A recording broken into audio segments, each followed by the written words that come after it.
Hi, it's Dre Griggs, founder of Ascending Wisdom. Welcome to another Retirement Readiness Thursday as we continue in our series on the economics of income. And today we're going to talk about the idea of scarcity. So, if you've ever felt like you are adding different streams of income, that you're trying to figure out how to separate your time from your money, and it feels like if we're juggling a lot, that it can be overwhelming and it's not always working out the way we expected. The good news is that's just kind of a part of life. The reality is we're not failing. We're just human. We only have so much time, so much energy, so much money. And the reality is we have unlimited wants. We have unlimited wants and desires. And scarcity is how we allocate our scarce resources with unlimited things that we want. In many ways, that's why I focus a lot on goal-based planning, because the reality is there is something that we're working towards, and the sooner we're clear about that, the easier it is for us to make these different decisions. I know that, right? You guys know I'm training for my first marathon. It's going to be in like less than a month. I think it's like December 13th. And it has been really tough. So I did my first 16-mile run, right? That's the most I've ever done in my life. If you would have said, Dre, do you think you could do that? No, I would not. Well, the first, let's say like 11 miles, I was doing pretty good. But the last five, it was kicking my butt. But I also recognized, like, I was struggling because I ran for like 4 hours, right? I'm not a marathon person where you could do it in a couple hours. So I'm out there for like 4 hours, and I'm like, man, what could I have done with that time? What could I have done? That there is an opportunity cost on when we spend our time and when we spend our money and when we spend our energy. I have a Garmin watch, and it tells me, it's like, hey, your battery is running low. You should go to sleep. Or it says you should take a break, or you got good quality sleep. That it refills the battery, and it quantifies it. Do I know how? No, I don't know how. Do I know that I can only do so much in a day? Yes, I do know that. Do I recognize, and there's some amazing studies out there that will say we can make a certain number of decisions in a day, and after that we can't make as good of decisions.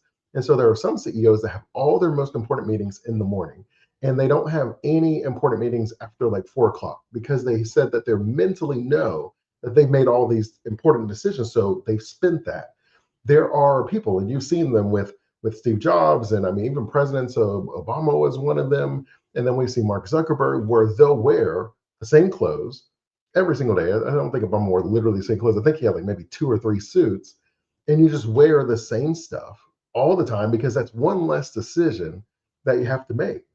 And then you see The Rock, he sort of eats the same food, and there's different examples of people who streamline their decisions. So when you and I are dealing with scarcity and we're trying to figure out how do we multiply our money, how do we manage our money, we have to first start by recognizing it's a scarce resource.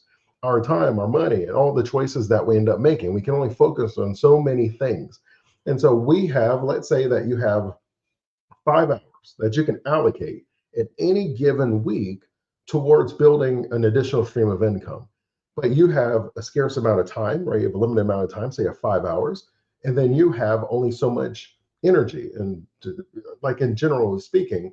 And so you're sitting there and you're like, okay, should I just work 5 additional hours of overtime? Because I get paid time and a half, and then I can take that money and place it somewhere.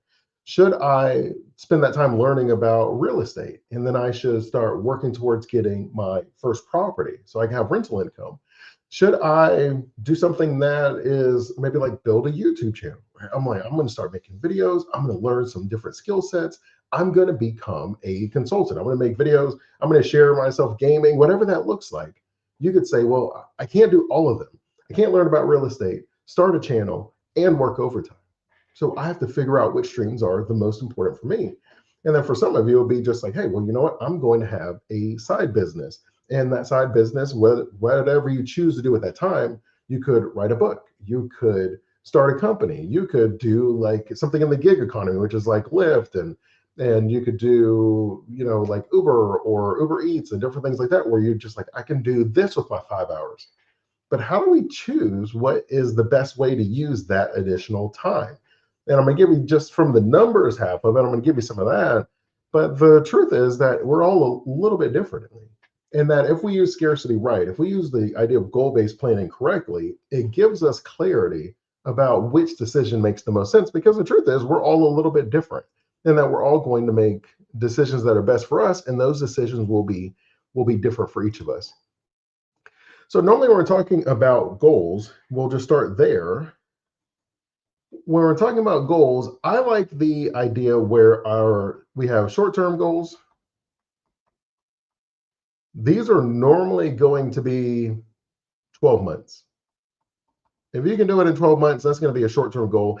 And one of the cool things when you start writing out your goals, or at least spending a little bit of time, you recognize very quickly, oh, I actually could do this tomorrow. I could, in a lot of ways, we're thinking, I'll do it when I retire. I'll do it next year. I'll do it in 5 years. I'll do it when I get out of debt or something like that. But sometimes we can start right away. Then we normally will have our medium-term goals. And for our medium-term goals, at 2 to 5 years range. And it varies for everybody. And that's why normally I will say anything that is kind of a 10 plus years is our long-term goals. And there are lots of ways to describe this, but one of the best ones I have found is the idea that each of these are some sort of like rock that you're going to put in a bottle. So we have our pebbles. I think I spelled that. I think I spelled that right. I don't know. It looks really weird. Peoples. I think I spelled that wrong. All right. Anyways, you have your small pebbles. Then you have, let's say, your rocks. And then you have your boulders. You have large boulders. And the idea is I'm going to fill up a jar. That's a jar. Because I know my artwork isn't the greatest. So you're going to be like, what is that supposed to be? That if you are going to fill that up, then you and I would end up making a decision of what makes most sense as far as us filling everything in my jar. And we both know that if you were to put your short-term goals in there first, then you would have all the pebbles in here first. Well, then you're probably not going to fit any rocks or boulders. Now, if you put your medium-term goals in there first, so you have the bigger rocks in here, we could fill the pebbles in, but we're not going to fit any of the boulders in. That we have to put our boulders in first, and then we can put the rocks in second. They'll fit within the holes of the boulders. And then the little tiny pebbles, almost like sand, will fill in everything else, which means that our goals and the way that we design our time, since it is a scarce resource, we only have so much time, that we should design our time where we achieve our long-term goals first, and that everything that we would then would be our medium-term goals, and then third will be our short-term goals. And what we're basically saying is everything that I do in the medium term should help me achieve, or everything I do in my short term should help me achieve my medium term, which should help me achieve my long term goals. Because if it's going to take 10 years to do something, I need to make sure that I allocate a certain number of time and a great way to do that. So for my oldest daughter, she's in college right now. And and I told her, I was like, hey, you actually have a 10-year plan. I don't know if you're aware of this. She's like, I don't have a 10-year plan. She's like, I'm going to go to college and I'm going to, get this job. And I was like, but you had to take certain classes in high school, right? So you started at like 15, you took certain classes, you took dual enrollment, you took the ACE classes and AP classes, and you had to get certain scores on that. And then you took your SATs and you took your ACTs, right? And so that was from 15 to like 18, right? That was like 3 years of your plan. They're like, yeah, yeah, I can sort of see that. Okay. Well, then from there, we then go to the actual college. So we spend 4 years there. All right. You're like, yeah, well, that's 7 years. Are we done? And it's like, well, no, we're not done. But we then are able to now set ourselves up where we have internships, different opportunities, and now we have the job. And then we're going to work our way into whatever that position is. Maybe we have to start in the company. Maybe we immediately start exactly in our dream position. But that we're really saying that, right? That's like 7 to 10 years, right? That's a 10-year plan. And that if you did not make decisions at 15, 16, 17 to set yourself up for 18, 19, 20, then you would not have been able to achieve that long-term goal. And she was kind of like, yeah, I can sort of see that. And that's true for you and I and how we allocate our time. And so normally what we'll do is we'll say, all right, well, Dre, you got my attention. So as far as allocating my time, what type of things would I look for to make sure that I'm choosing the right way? Because we know that we have three choices as far as how we generate income. So the goal is to have three streams. 65% of self-made millionaires have at least three streams, and that we're going to achieve those streams with one of three asset classes. So it's going to be real estate, That's like my little stock market. It's going to be your stock market. And then it's going to be your, right, your business. That these open up the additional streams for me. And we're going to start with earned income. Some of you will start with your business, so you start with profits from your business. But for most of us, we're going to start with earned income. And then we have to decide which of these make the most sense for us to be able to add those additional streams. So I'm probably going to ask myself a handful of questions to make sure. And the goal is to have at least two of the boxes checked, that you have at least two of the boxes checked. So a good income stream is normally going to, number one, is going to match my skills. So what is it that I enjoy doing, that I've already learned how to do, something that comes natural to me, that if it matches my skills, then that is something that I can do. I am a very analytical person. So being a financial planner makes a lot of sense for me. I am someone that did puzzles all the time growing up. I like challenges. I like to problem solve. I enjoy that stuff. That's why I do marathon training. I do Spartan runs. I like challenges. So I like to solve problems, and I'm very analytical. I did puzzles my whole life. So then it makes sense for me. This is something that I enjoy doing. I don't get burnt out doing it. And because of that, I have an unfair advantage against a financial planner that is just in this for the money. That I am someone who enjoys this so much that I do it for fun. Right? That's why I'm a certified financial planner. I'm working towards my enrolled agent so I can be a tax specialist. And I'll probably even do a CFA to be a chartered financial analyst because I enjoy this stuff. So it gives you an advantage where you don't feel like you're working, but it's something that you enjoy doing. So normally, does it fit your skill set? Something like that. Two, you naturally want to think, does this fit my schedule? That for each of us, some of us have the money, but not the time. Some of us have the time, but not the money. Some of us have the income, but not the savings. Depending on it fitting our money, our time, and our schedule in a variety of different things, we can then decide which stream makes the most sense for me. So, how much time do I have to allocate towards this for me to be able to know that it works within my skill set? If I have a bunch of time, then I might be able to do something that is very intensive. And I definitely know there's a handful of high school students I know that will pressure wash like a house, or they'll mow a lawn because they have the time, but they don't have the money, but they generate a good amount of money from the number of houses that they work on. And so the number three is, does it fit my money? As we just mentioned, there is a certain amount of money that is required to be invested, some more than others. That real estate is going to be the most cash intensive.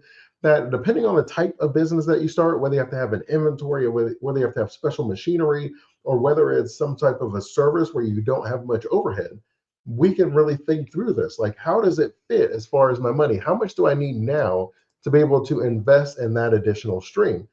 And then the last one, of course, is, does it match my long-term goals? So we were just talking about how our long-term goals ends up being our North Star. That as we figure things out in the long term, we can then decide in the medium term, does it help me achieve that? And when you're playing sports, it's very common that it's like, hey, the practice that we're doing today is to win the championship. Are you taking a step towards that championship or away from that? And if you're skipping workout, if you're not giving your full effort, then you're like, all right, I'm taking a step away from that. You're like, oh, like, how are you going to feel if you don't win at the end of the season? And you know that if you just had spent this day focused, that it would have worked out differently. You're like, oh, because of the way time is so scarce. It's like, I'm going to practice or I'm going to hang out with my friends. Am I going to work or am I going to go to the field and practice? Because I can't do both. I only have so much time. So I have to allocate my time in a way that helps me achieve those long-term goals, because the time is your most precious resource. You literally can't create more of it. And so we have to really think through this. The idea here is for us to be able to say, at least whatever we choose, we want to normally have two at a minimum. That if you have two at a minimum, then we would consider that a good income stream for you. And we're all different. So that's why the way that we answer the question will help us determine that. Because if it matches your skills and it fits your schedule, but it doesn't match your money, then you're like, all right, well, I'm going to work on this. And it's going to take a little bit of time for me to get everything going, but it does match at least two of them. If it matches your long-term goals and it matches your schedule, but it doesn't match your money, again, it's like, all right, well, I have my roadmap. I'm going to now focus on the money. If it matches your money and fits your schedule, then you're great. If it matches your money and it fits your skills, but it doesn't fit your schedule, then could we use the money to leverage someone else's time to be able to achieve this where we're not exactly able to do it exactly ourselves? And so someone might say that I have a little bit of time, but I have a good amount of money. So then you might just say, you know what, I'm just going to do a very passive income and I'm going to invest in dividends. Now, the return might not be as high as a business, but I don't have the ability to focus the time that I need on a business. You might be able to say, well, I know someone that's going to start a business and I'll be like their angel investor. So where I have a percentage of ownership, they're going to be able to run the company and then I get paid off of that. If that feels a little bit too risky for you, then you could say, all right, well, I'll give you a loan. And so then I'm like your creditor. And as a creditor, you have a little bit more protection in bankruptcy court than being an owner. And so if you're the creditor, you're like, hey, look, I don't know if your idea is going to work or not, but if you pay me like you pay your rent every month, we'll be totally fine. You have your money out there, you work on interest, and then you have that interest income, which is another stream of income. If someone has extra time but a little bit of money, then we're going to focus on the service type of things. That there are service-based businesses where you can start things. You could be content creating or video editing. You can make courses. There are so many things that we could do. I mean, heck, there's like dog walkers and people that mow the lawns and everything. Where it doesn't cost much for me to get started. I have a monthly subscription to something. I use Descript to edit my videos. I think that's probably like 25, maybe $30 a month. And then you can edit someone's videos and they pay you whatever they would pay you monthly. And then that's the service that you do, right? You walk someone's dog, and I see dog walkers all the time where they go to the house, they walk the person's dog, and they get paid like $20 to walk the dog. That if we don't have the money, but we have the time, then we would be able to do that. And then if someone has extra savings that's set aside, then starting with real estate might be a great option. Gives us the leverage that normally gives us the ability to say, all right, I'm going to go ahead and take this money and I'm going to put 20% down on a home, and then I'm going to rent that property out. And then depending on your time is whether you would have someone else manage it as a landlord or whether you would manage it yourself, and just what your overall interests and desires are with that. But we're choosing the stream with the highest return after subtracting the opportunity cost. How does it impact me? Is it something that I can sleep at night still fine, or is it something that's going to be very costly for me? And so I do think I have a couple of case studies, and it'll just really kind of be what you would end up choosing. So let me go ahead and get us started with that. So there is a couple of them, and then I'll give you a couple of examples. So let's do one with Maria, and then let's do one with James. All right, so Maria chose to work overtime. So Maria's going to work overtime. Oh, it's supposed to be there we go. That's a little bit better. If you work overtime, that is very low risk. You can't get much less risk because we're basically just adding on to one of our streams. We're already doing that anyways. We also recognize that there's a really low upfront cost, so we end up getting the money very quickly. We only had to trade a little bit more of our time. But with that said, it does put a drain. It does put a drain on our time. So we have decided on this one that we're going to spend more time and to be able to receive the money. And that because it's still trading time for money, for most of us, because the goal is to separate our time from our money, that would not be aligned with our long-term goals. Now, it doesn't mean that we can't do it. It just means that a part of the plan should have written in it where it's like, we're going to do this for 2 years, and then we're going to flip that into another opportunity. But we don't want this to be something that we focus on for too long. We don't want to just trade our time for our money for 5-10 years. We want to have a goal in mind of separating our time from our money. So it wouldn't be aligned with our long-term goals, because for all of us, our long-term goal is to be able to spend our time exactly how we want, whatever that looks like, whether it's traveling, sitting on the back porch, volunteering, spending time with family, whatever that looks like for you, the ideal day that you have with your time, that's how we normally are going to decide if something fits our long-term goals. And so for James, we'll say that he was able to use his overtime.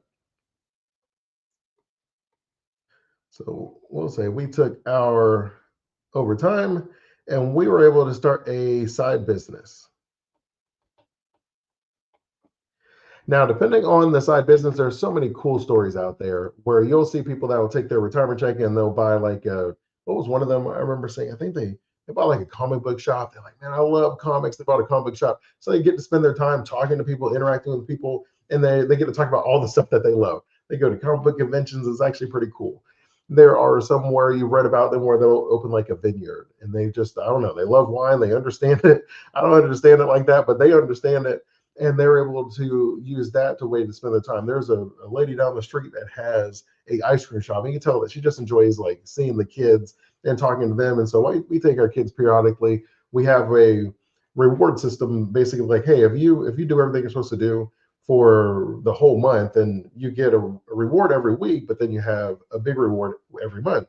And sometimes we'll go there. It's Maggie D's ice cream, and the kids, they enjoy it. There's a lot of cool flavors and different things. And that owner, I know her, and she does it totally for those interactions. So that's always a cool thing. So think about a side business is you recognize that that is slow at first. It does take time. And the reason that we try to remember that is because remember, we said that our goals, we have short term that should feed into our medium term, our long term. That we can't always jump to the long term goals. And that is something that throws us off sometimes where it's like, man, I just feel like it should have already happened. And I know I do that all the time. And I have to always reset myself where it's like, no, Dre, that's not reasonable.